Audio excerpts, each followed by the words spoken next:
Hello everyone, this is Rolf from Bravado Gauntlet HD, and with GTA 6 being on the tips of everyone's tongue since the past couple months, I figured it'd be a great time to release a Florida Highway Patrol based video. This video will be about the Police Gauntlet coming out in a couple of weeks, based on its real life counterpart, the Dodge Challenger SRT Demon. Now this vehicle was actually previewed in GTA 6 on the bridge scene as seen here. It does have a slightly different colour scheme, but it's roughly the same model as far as we can tell. As I previously mentioned, this vehicle is not out yet, but it will be selling you about $5.4 million without a trade price, or roughly $4 million with the trade price. The trade price will be unlocked by completing the Cluckenbell farm raid with Vincent as the leader. Most like the Crown Vics with the Chop Shop, you'll only be able to customize these if you own a property that has some form of vehicle workshop in it. And the last thing to note about this vehicle, despite the base model being based off a muscle car, the vehicle actually handles like a coupe. You cannot do wheelies with these, so just bear that in mind. With all that said, let's delve into the customization.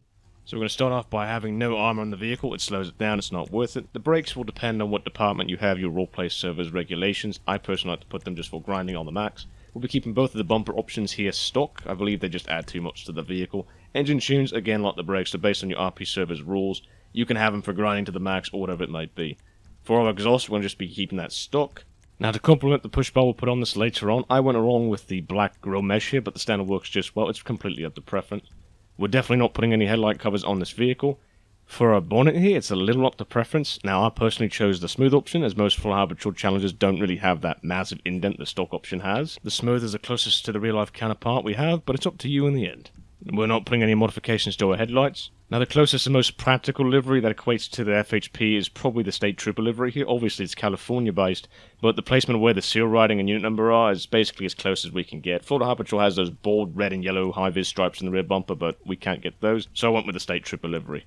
For the police equipment, you can deviate however much you want, but I will let you know, in real life, these units do not have visible AMPRs on the roof, the front of the roof in real life, but they do still have antenna, so I went with Tecorade 5, up to preference here.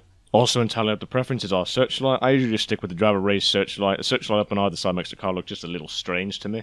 For a lighting system, I went with the third option, but supervisors do have slick top configurations. This light bar is a Valor light bar, which the FHP do use, and it also does have ambers, albeit they are pretty weak on the back, but that's good for traffic control. For a push bar, the Interceptor is really as close as we're going to get to the real-life counterpart. None of the options here provide an advantage over one another, it doesn't change the collision. This one works just as well as the others for pit maneuvers. To match the colour scheme in real life, I went with the primary rear panel here. It'll be black, we'll show you later on. It's just to make the entire rear of the car match each other, just to mock the ones in real life. Speaking of paints, for our paint options, we'll be going with carbon black as our primary, and straw brown as our secondary. Now, if there was a mix between straw and beechwood brown, that colour would perfectly resemble the 10 FHP has. The lighting of the agency doesn't really help, it makes everything appear darker. I do apologise for that. Moving on, we'd have no need for roll cage whatsoever. For our roof, it should remain tan so it's identifiable by air units, so we'll just stick with the stock option here. Now to add some bulk to the vehicle, I want the secondary colour skirt. Again, it's entirely based on your preference here. To add some contrast to the boot, I chose the secondary lip spoiler. It blends pretty well with the roof. We won't be modifying the suspension. Transmission tunes, again, it's based on the server you're in, or if you want to just use this for grinding. Definitely no turbo tuning whatsoever. Now for wheels, this is where you can get as creative as you want really. I would suggest the track category. There's some pretty good options in there if you make them like a faded black. I stuck with the default, but if I was using custom wheels, I'd definitely have a worn black paint job to them. It's entirely based on preference, as FHP uses a variety of different rims anyhow. And lastly, we'll scale our window tint to none or light smoke at the very darkest. And there you have it. That's how you make a FHP-based Gauntlet or Challenger in GTA Online. Though this is me speculating here, I'd imagine this gets released on the 20th of February, only because that's the same date that Rockstar will be removing the Rockstar editor from last-gen consoles. But again, that's entirely speculation. No one truly knows the real date of release as of right now. That's all. This has been Rolf from Bravado Gauntlet HD, signing off. Enjoy your day.